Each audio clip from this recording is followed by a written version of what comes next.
Welcome back, everybody, to Old School Sports with Mike and the Hammer, and we're taking the show on the road today. We're actually in Tom's backyard, which is also known as the pond. And we got an exciting show. We're going to be talking about the Red Sox, a little bit of Belichick drama, and college football's back, Tom. And we got a little, speaking of drama, we have a lot of drama going on at the U.S. Open, okay? And we're going to end with the Pats, and we'll do our predictions and whatnot. So, to start off with, the Red Sox. Okay, I think we were pretty optimistic in the beginning of the year with Amy. We were making our predictions. I think I predicted 91 wins, and you predicted 89. But we hit a little lull in the middle of the season, right? So now they're back. So how do you feel about the Red Sox right now? Well, the first thing I've noticed is getting you out of the studio and into the open air, you talk a lot. Well, excuse me. No. Yeah, going into the season, I think you had 91 wins. I had 89. Amy had like 175, I think. Yeah. But no, she had like about 95, 96. Yeah.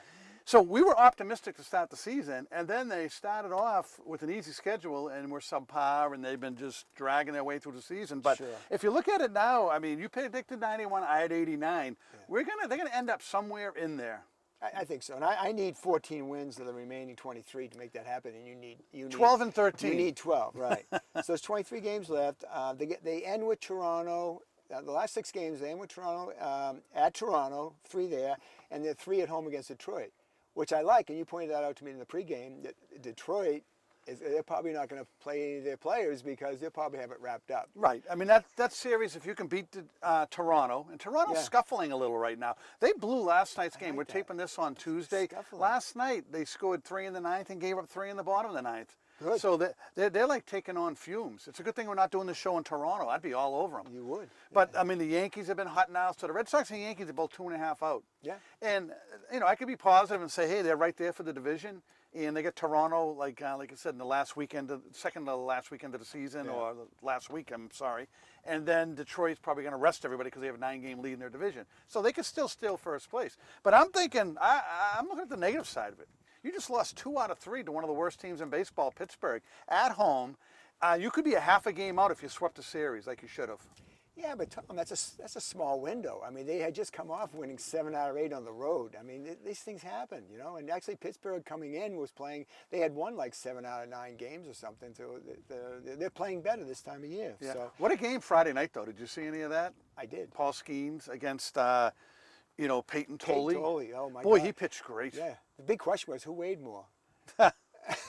They're both big Tolley's boys. a big boy. Yeah, He's they like both 6'6", 250. He's a Yeah. big boy. But, boy, I mean, if that gives you a little bit of excitement, that could be your 4th starter. Yeah, we go with Crochet, Giolito, and Bayo, and then Tolley could be right there. Yeah. I mean, he left the game with a 2-0 lead with 2 guys on, 5 1/3 innings. Yeah. And then your guy, Wizard, Not my guy. he came in and blew it. He Gave did. up 2 doubles on 11 pitches, and they lost the game. The same thing happened in the game we went to against Cincinnati. Yeah, he blew yeah, that he's. one. But then you go to Saturday and you got blown out 10-3 because our guy Dustin May, boy, I'm telling you, he's got to go. Yeah. I would have kept Bueller and got rid of May. Like I said, he throws a nice batting practice. You know? Jeez, I mean, what did he do? Great performance, 5 1/3, 8 hits, 6 earned runs. He's horrible. He got a 5.01 ERA for the season. He is terrible. So I'm still optimistic. I think forget about the wild card. Go for that division. Then you don't have to have a playoff, right? True. You get to rest a little bit. Yeah, you don't have to do the wild card series, Yeah. and then you can get your pitcher ready for the next series. Yeah. So let's talk about Chapman. He's up to 46 batters now he's faced that he hasn't given up a hit, and that's with 16 outings. And tell us about his extension. They gave him a contract. Yeah, he's got an extension, $13 million extension for next year, and 2027 as a club option. But to me, it's like, I wouldn't have signed it. I mean, I'm on the height of my powers right now. I'm having his greatest season he's had in, probably in like 5 years. Yeah, so why sign it? You're going to be out there in the market. You can get guaranteed, a couple years, 2-3 years. Yeah. And instead he's got 1 year with a club option. I mean, I would have looked for more security. Yeah. Well, when you called me the other day at home, you were saying, "What'd you think of the Chapman sign?" I said, "My first instinct was, wow, he's getting screwed. I mean, he could hold out for more, right?" But I think he's happy. He's 37, going to be 38 next year. And who knows what do relievers that age? What do they make anyway? I don't know. But I think he really likes it here. So he just he didn't want to have that hanging over his head.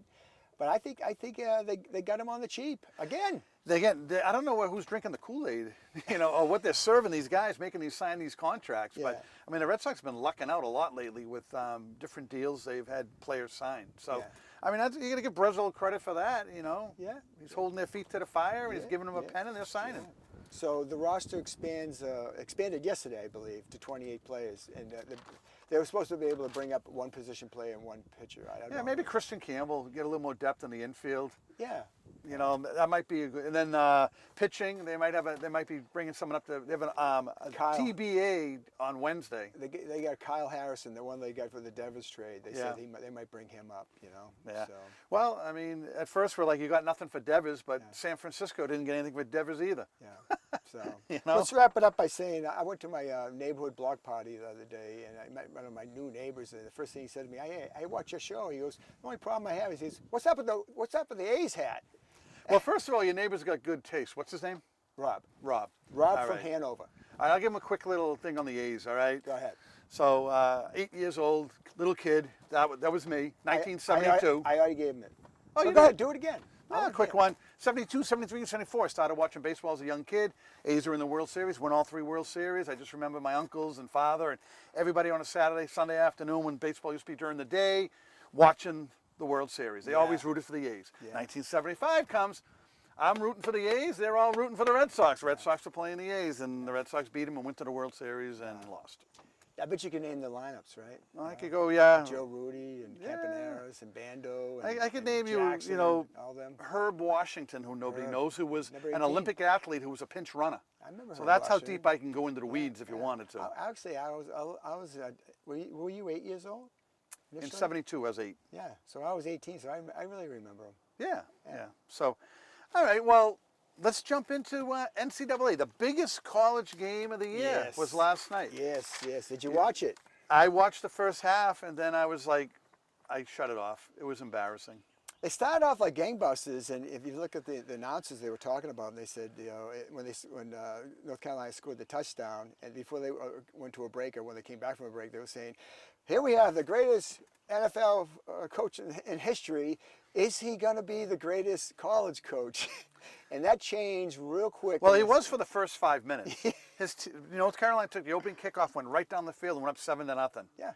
And then they were showing. Talk about some of the people in the crowd that they were showing in the box. Well, Roy Williams, the former coach of the basketball team, they had Michael Jordan, ex-alum, right? Yep.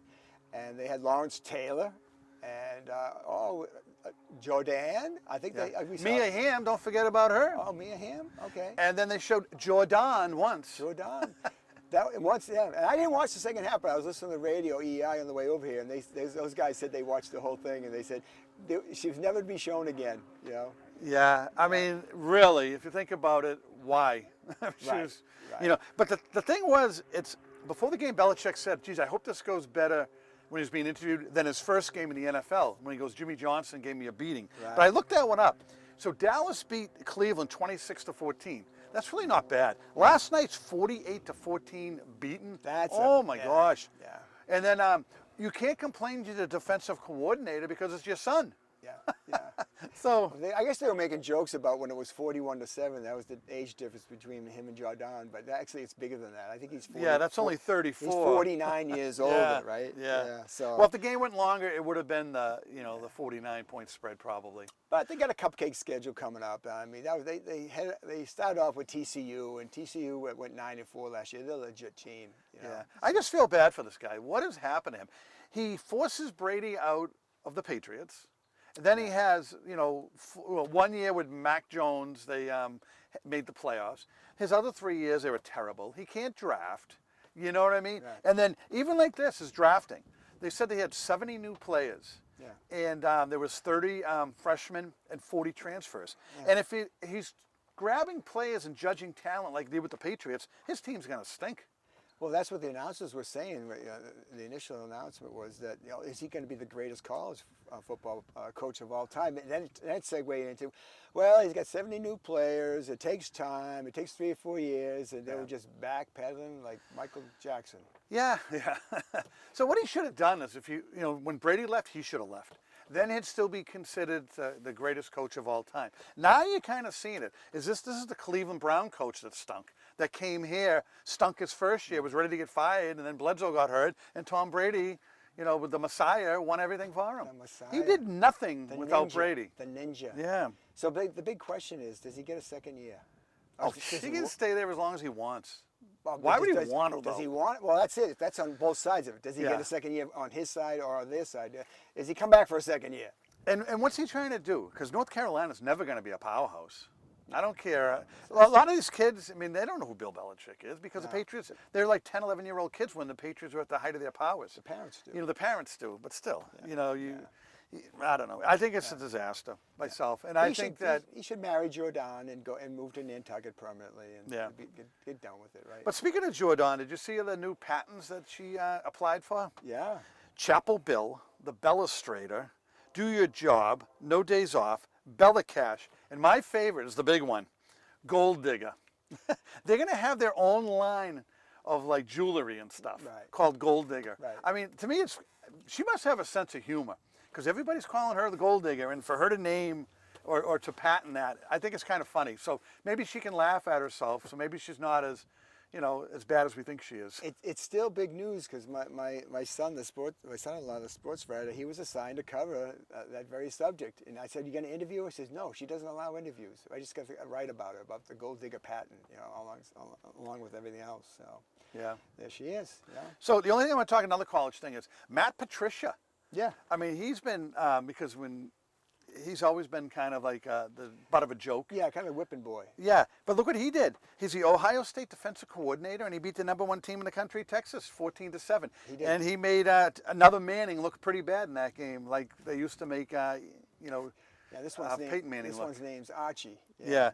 He had a disaster, 17 for 30, and he just looked so out of sorts. But I'm going to kind of throw a fly in the ointment there with that.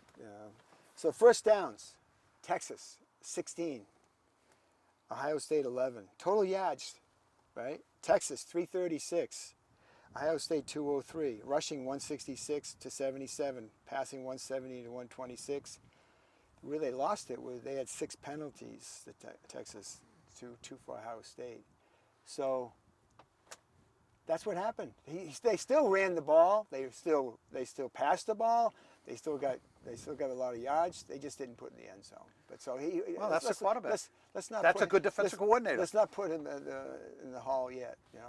Well, he did a good job. And my last thing on college football, Florida State.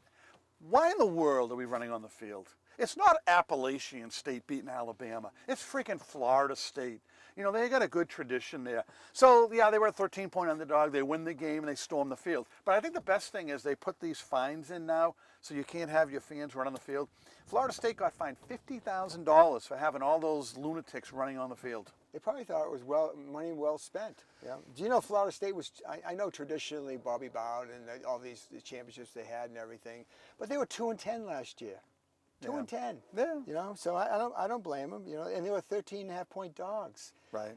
So get out there and Alabama's that was their first home opener loss since 2001, UCLA. So, yeah, because they always, have St. Mary or some school like that, their first game of the season. Tom, they play in the SEC. There's a lot of good teams in the SEC. No, I know, but they play out of conference games usually to start, like, Chattanooga. Oh my gosh, here comes a plane, it's going to land on us. Look how low that is. Yeah.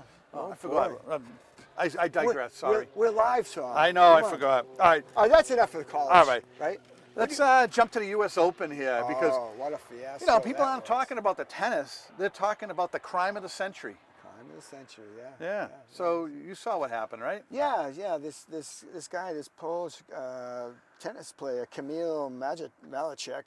Hey, I didn't think you were going to get it. You stuck the landing. Right. I kind of waited to see if you were going to get it. You got it. He won his second round game, and he was over there the sidelines, and he's signing autographs, signing balls and hats and everything. And he takes his hat off, and he hands it to this 10-year-old kid, and this guy, this Polish CEO, Peter Zerachek, he steals a cap right from the kid, and he puts it in a New York second. He had that thing in his wife's purse or bag, and man, you know what hit the fan after that? Well, the great thing about the internet now is you can't do anything. No, no. So they hunted this guy down, found out he's a CEO. CEO. Yep. Yep. Of a Polish company. Yep.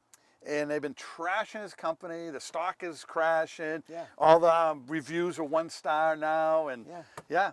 Yeah. I mean, what a slimy move. That tells me, and I guess he has kids. At first, I'm like, this guy can't have kids. You would never do that to do something like that. But, right. but the good thing about it is he's being outed now because, I mean, that's just a bad look. His first reaction was, when they asked him about it, he said, "Hey, life is first come, first serve. If you were faster, you would have had it." He's saying this about the kid. You know? But then the internet, like you said, the internet blew up, and he had to apologize because the board of governors is going to kick him out. Right. So then he apologized, and he said, and he backpedaled again by saying, I talked to this guy before the match, and he said he was going to give his hat to 2 of my boys or something like that. Yeah. Bullshit, right? Yeah. But the good thing is Camille found him, the tennis player, found the kid. Yes. And he gave him a hat and pictures with his family and some other stuff. So in the long run, the kid made out. Yeah. But initially, must have been devastating. Oh, yeah, yeah. He was. You can see pictures of him. He had his hands up in the air. What happened here? Yeah, he got rolled. He got rolled. I'm done with all this. I'm Good. ready to talk about a real sport. Let's talk about football. Football, man. All right. Football rules. Everything else drools, right? Although I will say, when all things being equal, when the Red Sox are great and the Pats are great, I think the Red Sox rule in this city. I don't believe that, but I do. But whatever. Go ahead. So let's. What do you got for the Patriots? Patriots. The biggest news is Gonzo. He's out. And why is he out, Tom? Because I think he wants a contract. It was the old typical thing. Go to camp, get injured, sit out. You get $60 million of the cap. Feed me. I got to feed my family. Give me some money. Give me some money, yeah. So you got to put like a roll of $100 bills on his hamstring for him to feel better.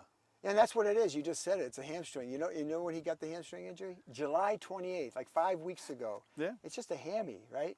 But But I really can't. I can't blame these guys. Their careers are so short. Get your money. I know. I'm also on the other side of it. I think they should fulfill their contract, but. Is their heart totally in it when they could just blow out something and they're done? Well, look what Sauce Gardner did last year with New York. I saw that. I mean, he had a terrible year, and then he got his money. So he'll be like a superstar this year. Yeah. But, he made a lot of business decisions, not jumping in the piles, not making certain tackles. Played very subpar year. But the talent's there. He got his money. And Gonzalez is going to do the same thing. It just stinks that it's Vrabel's first year. He's trying to set a culture. And he's kind of wrecking it a little because what are you going to do? Are you going to bend over and take it?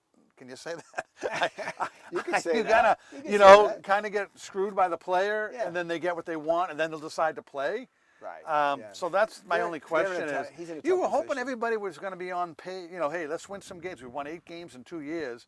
Let's get everyone on the same page. Let's win some games. But unfortunately, he's out for himself right now. Well, speaking of Vrabel, there was an article in the paper that was saying that when he was telling Drake May that when we score a touchdown on a play, go down there and celebrate with your teammates. He goes, do everything short of getting a penalty, but you should go celebrate with them. Well, there was a great clip where they had scored a touchdown in one of the preseason games or whatever, and Vrabel went, "Hey, how many touchdowns you guys score last year?" He was asking like Hunter Henry, and they're all looking at each other. He goes, "The answer is not enough." So Not nearly they enough. didn't get a chance to practice celebrating last year because how they scored. Were they last in the league with TDs? They probably were. They were pretty close to the bottom. I think they were last in scoring anyway. Yeah. What do you think of the Tommy DeVito signing? I think it's great because Josh Dobbs, my gosh, he's going to kill somebody out there. Yeah. So I hope in time, he learns the playbook, and the only thing is Dobbs is more like the current quarterback, like around the same size and stuff like that. DeVito's a little guy, 6'1", he's smaller. So he's got some experience. I mean, he played like a half a season of 1 year and like quarter of another, so he does have some experience anyway. That's what He you want to does. see. He does, and he won played in some New games, York. and he won some games. Oh, that's why we know about him. Yeah, but I'm just saying, it's like he played in a pressure place like New Sure. York. Yeah. So it's not like playing in Carolina or Right. Jacksonville. Right. He was under the lights. Yeah. So, yeah. but my concerns this season, well, it's an easy schedule. Okay, so Yep. right there, that's a positive. But Uh-oh. see, this How is long the did that negative take? finger How long travels. did that take to get out? The problem I have is, obviously the drafting's been so bad over the years that you have no backups. Any of the guys get hurt that are starters, you're screwed. And I still say this kicker's going to cost you games. And you're like, oh no, it was a close battle. No, was. the other guy made his kicks. He's an I know. NFL kicker who's made kicks in his career. The- This Borgalis guy, he missed a kick in all 3 games. They're going to play close games. He's going to lose them 2 games this year. You watch. Romo's going to be on the taxi squad. You'll Nah. see. You'll see. I think Borgalis, he could be gone by mid-season. Fine. I'm just saying, by then you would have blown 2 games, you could have won. So I'm thinking 8 wins minimum is got to be a minimum for this. Well, let's go through the schedule real quick. All right, Okay, we'll just all break right. it down into groupings of 4. All right. All right, you got the Raiders at home. Yep. Then you got at Miami, Pittsburgh at home, and Carolina. So you got 3 out of your first 4 at home. You should get off to a good start. What do you think? I like a 3-1. The only loss I got is Miami because they're playing down in the extreme heat. Okay. So I can feel that heat already. Yeah, see, I'm kind of the opposite. I think the Raiders are a tough game. I mean, Pete Carroll's his first game too. Don't forget that. Yeah. I would say it's Mike Vrabel's first game. We got Jacoby Myers, the revenge there. Why can't we get players like that? Yep. They got a great tight end in Brock Bowers. I like him a lot.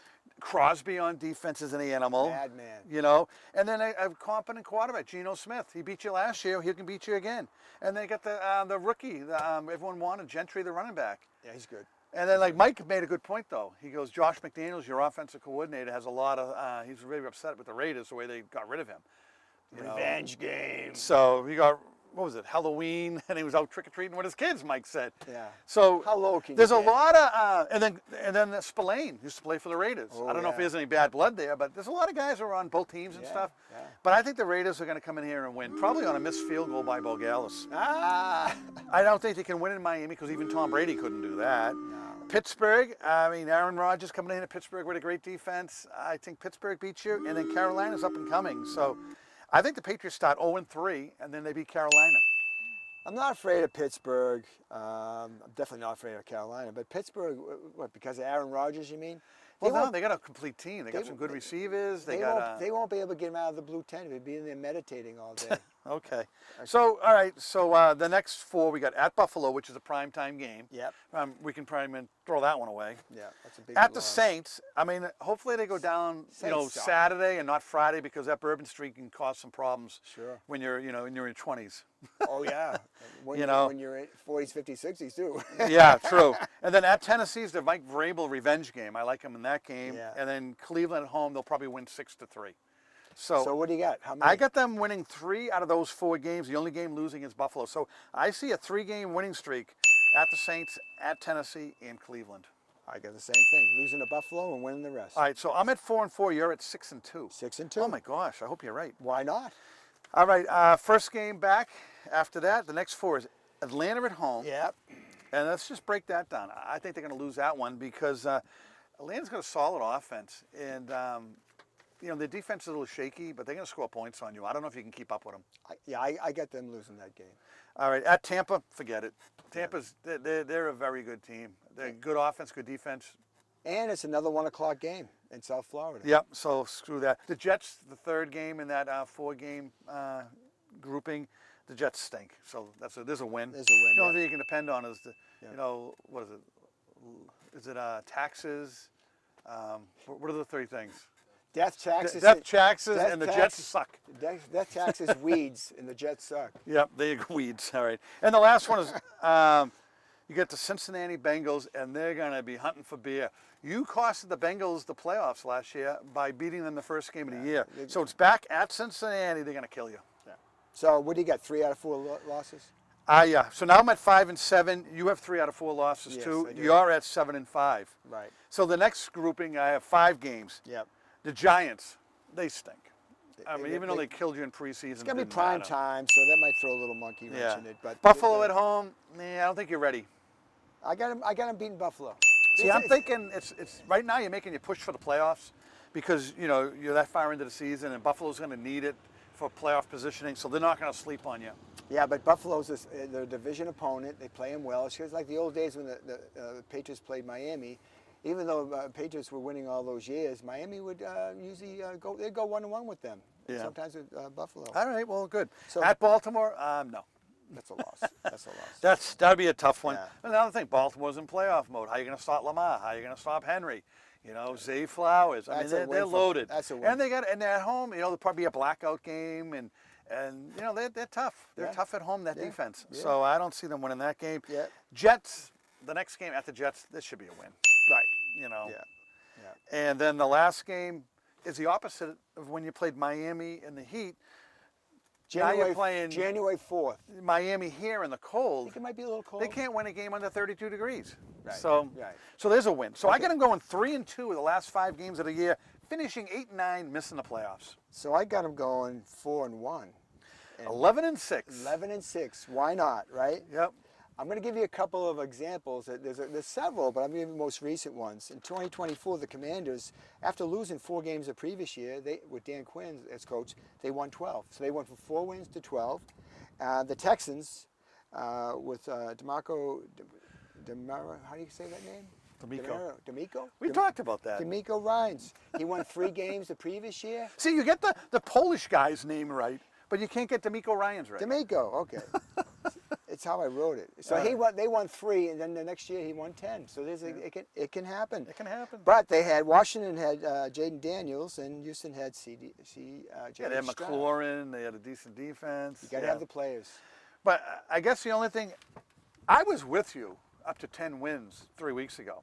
But the way they've chopped down this roster and the players they've got rid of, and stick to your guns, Tom. Come on. No. I have to evolve. I have to change with the times. Okay. You know what I'm saying? I understand. So what I'm saying is, I don't like what's going on right now. And like I said, I mean, the negative finger. Vrabel doesn't look happy right now because the nickel and diamond, the different players on the team for their contracts. Kendrick Bourne's gone. We talked about that last week. They've been. I don't know. I think it's because you don't want to pick them with like 10 or 11 wins because you wouldn't be able to take out your negative finger. Well, no, I don't mind being negative with any other team, but not the Patriots are my team. They're your team. The A's and the Patriots are my 2 teams. So it hurts me when I have to be negative. Oh, it does. Yeah, but I have to call it the way I see it. But it doesn't hurt you too much. I can't be a sheep and just be led to slaughter. I need to call it the way I see it. But you don't have no problem dumping on the Sox. No. Okay. And it's because of John Henry. It's easy. John It's Henry, like, shooting fish in a bucket. Yeah, him and Kraft, right? Yeah, we're on the water, so fish in a bucket. I got it. Yeah. So, but that's really all I got. All I want to do is we're going to do this new segment at the end of the show. We're going to give our top 2 picks of the week. And one of them will always be the Patriots game, and the second pick will be our pick of the week. So if people want to make money out there, listen to my picks. Okay, so first game. The Patriots favored by 2.5 against the Raiders. I like the Pats. I'm taking the Raiders, actually. I think the Raiders are going to win. The Pats are giving 2.5, right? They are. Yeah. So I get the Raiders plus 2.5. Okay. Okay. All right. And my other pick of the week is Pittsburgh minus 2.5 going into play at the Jets. Because Aaron Rodgers, who was supposed to be the savior of New York, is going to come back and beat their ass. He's either going to be smoking a joint in the tent or he's going to be meditating, one of the two. I don't know which. But so I got the Washington Commanders going over the Giants, and Washington's they're giving 6. Okay. They're going to kill the Giants. It's in Washington, and there's a big rivalry First there. game of the season, though. Weird things happen, but I know. all right. So those are the picks. Yeah. All right. We're almost floating the shore here. We didn't put the anchor down, so we should wrap this up. Sure. Do you got anything else? No, that's pretty much it. We'll do some U.S. Open stuff next week because. Oh, I can hardly wait. Well, it's a sport. Some people like tennis. Don't be. Yeah. Why don't we do some badminton too? Don't be a snob. All right. All right. Yeah, okay. You can carry that segment, okay? I will. All right. I like tennis. All right, well, thanks for joining us. First remote broadcast. It's a beautiful day out here, 75 and sunny. This is what we call an Amy day. An Amy day, okay. So let's go eat. So, yeah. So thanks for joining us. Make sure you hit the subscribe button and give us a like. And we'll see you next week, and let's go Pats. Thank you, folks.